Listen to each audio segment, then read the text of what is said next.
Bismillahirrahmanirrahim. Assalamualaikum warahmatullahi wabarakatuh.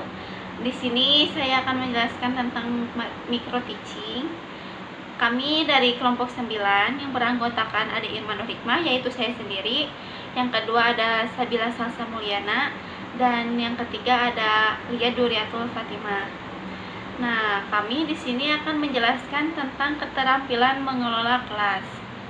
Saya di sini akan menjelaskan materi yang pertama, yaitu pengertian mengelola kelas. Pengertian pengelolaan kelas terdiri dari dua kata, yaitu kata pengelolaan dan kata kelas. Untuk mendefinisikan istilah pengelolaan kelas, perlu melacak definisi kedua kata tersebut. Kata pengelolaan memiliki makna yang sama dengan manajemen dalam bahasa Inggris. Selanjutnya, dalam bahasa Indonesia menjadi manajemen.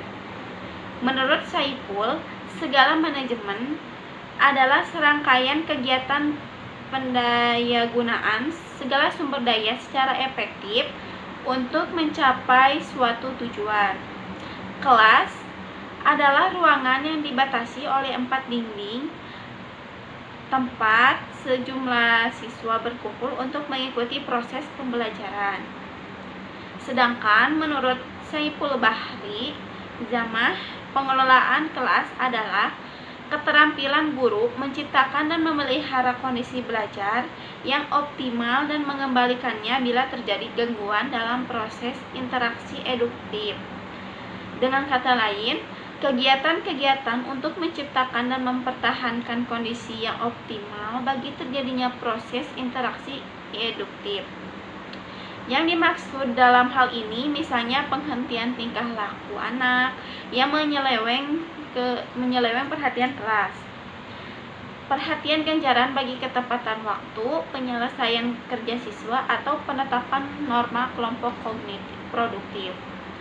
Sedangkan menurut tim dosen administrasi pendidikan UPI, pengelolaan kelas adalah segala usaha yang diarahkan untuk mewujudkan suasana belajar mengajar yang efektif dan menyenangkan, serta dapat memotivasi siswa untuk belajar dengan baik sesuai dengan kemampuannya. Mulyasa mengemukakan bahwa pengelolaan kelas merupakan keterampilan guru untuk menciptakan iklim pembelajaran yang kondusif yang mengendalikannya jika terjadi gangguan dalam pembelajaran.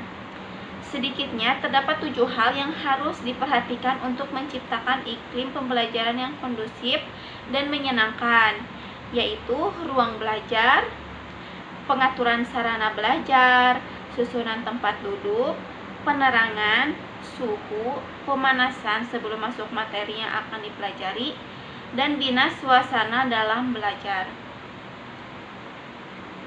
Pengelolaan kelas adalah keterampilan guru untuk menciptakan suasana belajar yang kondusif sehingga siswa dapat mengikuti pembelajaran dengan tenang.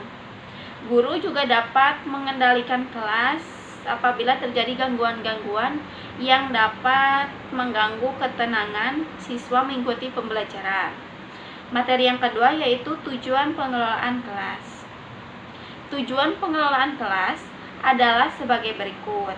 Yang pertama, mewujudkan situasi dan kondisi kelas baik secara lingkungan belajar maupun sebagai kelompok belajar yang memungkinkan siswa untuk membangun kemampuan semaksimal mungkin. Kedua, menghilangkan berbagai hambatan yang dapat menghalangi terwujudnya interaksi pembelajaran. Ketiga, menyediakan dan mengatur fasilitas serta parabot belajar yang mendukung dan memungkinkan siswa belajar sesuai dengan lingkungan sosial, emosi, dan interaksi siswa dalam kelas. Yang keempat, membina dan membimbing sesuai dengan latar belakang sosial, ekonomi, budaya, serta sifat-sifat individunya. Sedangkan menurut Nur Hasanawati, tujuan pengelolaan kelas yaitu mendorong siswa untuk mengembangkan tanggung jawab individu terhadap tingkah lakunya. Yang kedua, membantu siswa agar bertingkah laku yang sesuai dengan tata tertib kelas. Yang ketiga, menimbulkan rasa kewajiban, melibatkan diri sendiri dalam tugas, serta tingkah laku sesuai dengan kegiatan kelas. Selanjutnya, Suharsini Arikunto berpendapat bahwa tujuan pengelolaan kelas adalah setiap siswa di kelas dapat bekerja dengan tertib, sehingga segera tercapai tujuan pengerjaan secara efektif dan efisien. Indikator kelas yang tertib adalah sebagai berikut.